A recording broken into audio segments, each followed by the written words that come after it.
ሰላም ሰላም፣ ውድና የተከበራችሁ የቻናሌ ቤተሰቦች እንዴት ናችሁ? ደህና ናችሁ ወይ? አለው እግዚአብሔር ይመስገን እኔ ደህና ነኝ። እናንተ እንዴት ናችሁ? ላበላቡኛለሁ በሉ ገበያ ደርሼ መጥቼ ማለት ነው። እናንተ ለምንድን ነው የማታበረታቱኝ? ወጣቶች ክብራስ እና ውዶች እኔ ደህና ነኝ፣ እግዚአብሔር ይመስገን ሁሉ ሰላም ነው። እናንተ እንዴት ናችሁ? ስራ ጥሩ ነው ወይ? ተመችቷችኋል? እኛ ጋር ሁሉ ሸጋ ነው፣ እግዚአብሔር ይመስገን ማለት ነው። ቀልቼ ነው ፀሐይ ነው እና ዛሬ የመጣሁት ቪዲዮ ማለት ነው። በጣም ብዙ ልጆች ላይ ስገባ ምናምን ውስጥ ልንመጣ ነበረ፣ ኑሮ ውድ ነው ይሉናል፣ እንዳትመጡ ይሉናል ምናምን ትሉኛላችሁ ማለት ኑሮ ምንም ውድ አይደለም። ውድ ነው ግን እንደ ሀገር ትኖራላችሁ ማለት እንደ ሰው ትኖራላችሁ፣ እንደ ሰው ትበላላችሁ፣ እንደ ሰው ሲሞት ትሞታላችሁ፣ ሰው ሲያደርስ ታድራላችሁ ማለት እና ዛሬ ገበያ ሂጄ 220 ብር ማርያምን ነው የምላችሁ፣ ማርያም ብዬ ነው ያልዋሽም። 220 ብር ነው የሄድኩት። በ220 ብር ምን እንደገዛሁ ላሳያችሁ። በ220 ብር እንግዲህ የገዛሁት ከሳምንት በላይ ይዘኛል ማለት ነው። እና የገዛሁትን ላሳያችሁ። እሺ ቆይ ወደዚህ ላድርገው። ይሄ እንደምታዩት ቆስጣ ነው ማለት ነው። ቆስጣ ነው ይሄ ቆስጣ ታያችኋል። ሁለት ስር ቆስጣ ማለት ነው። 10 ብር ደምሩ 5 ብር ተርፎኛል። ይሄ አገዳ የአገዳ ይታያችኋል። 15 ብር 15 ብር 15 ብር ቻት 5 ብር ራሱ 5 ብር። እዚህ ጋር ደግሞ ቲማቲም አለ። ቲማቲም 1 ኪሎ ነው የገዛሁት። ኪሎ ስንት ነው? 30 ብር። ኪሎ 30 ብር። አዳሜ የራሷን ኑሮ እየኖረች አጥንጡ ትላለች። አያችሁት? ይሄ ቲማቲም ማለት ለሳምንት ከሳምንት በላይ ይበቃኛል። ምክንያቱም ብቻዬን ስለሆንኩ ማለት ነው። ብቻዬን ስለሆንኩ ከሳምንት በላይ ይበቃኛል። ከዛ ድንች 40 ብር ነው። ድንች 40 ብር ነው። ላሳያችሁ። ኑሮ ተወዷል። ሀገር ሰላም እንጂ የኑሮ ውድነት ሰውን አይጎዳም። የኑሮ ውድነት ሰውን አይጎዳም ማለት ነው። የኑሮ ውድነት ሰውን አይጎዳም። እዛ ኑሮ እስከሚረክስ ምናምን እያላችሁ እድሜያችሁን ስጨርሱ እናትዬ እድሜያችሁ ይሄዳል። ኑሮ ረክሱ 80 ዓመት ከሞላኝ በኋላ ምን ያደርግልኛል? 80 ዓመት ከሞላኝ ኑሮ ተወዶ ሽንኩርት 1 ብር ቢሆንስ ጉልበቴ ካለቀ የመውለድ እንትኔ ከተላለፈ ምን ያደርግልኛል? ምን ያደርጋል ወዶችዬ?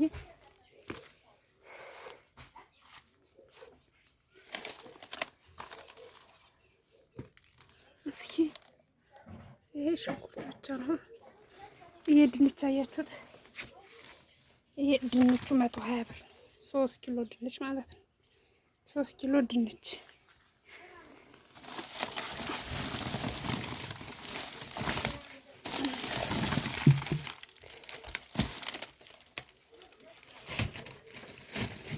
አያችሁ።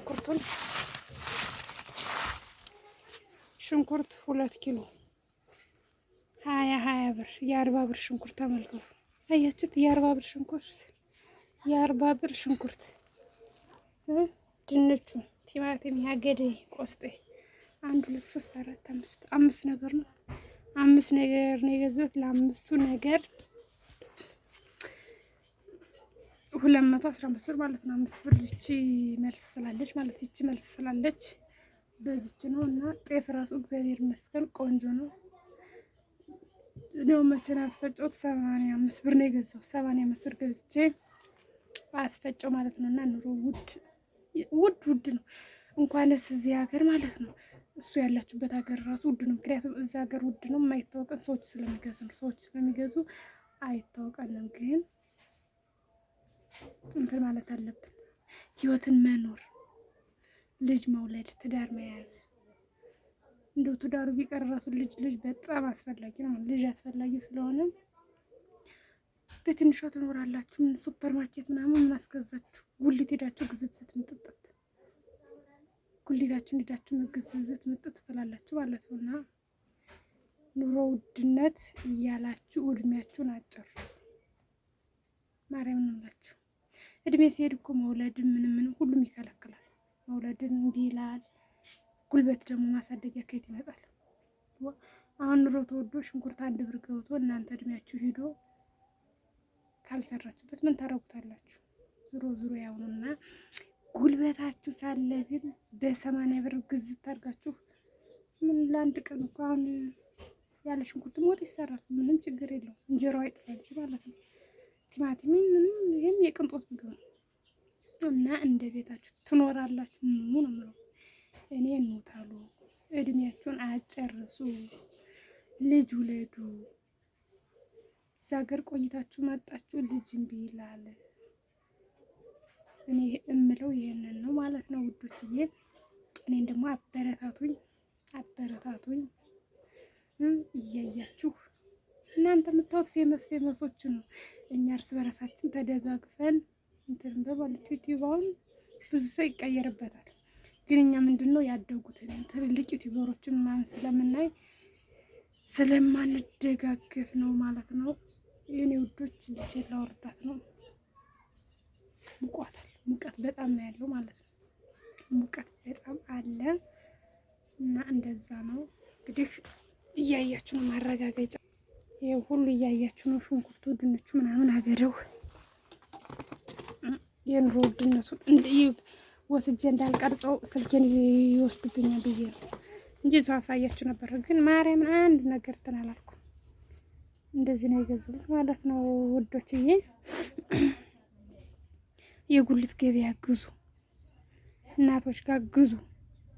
ከዛውን ደግሞ ድንችን ምንም ገበሬዎች ያመጣሉ። ከገበሬዎች ላይ መግዛት የሚቀንስ ቦታ ሱፐር ማርኬት ምናምን ሀብታሞች ናቸው የሚሄዱት። እኛ ሰውን እንደ ቤቱ እንጂ እንደ ጎረቤቱ አይሆንም ይላል የሀገሬ ሰው። እና የኔ ውዶች እንደዛ ነው ማለት ነው። ወዳችኋለሁ። አበረታቱኝ። ባይ ባይ።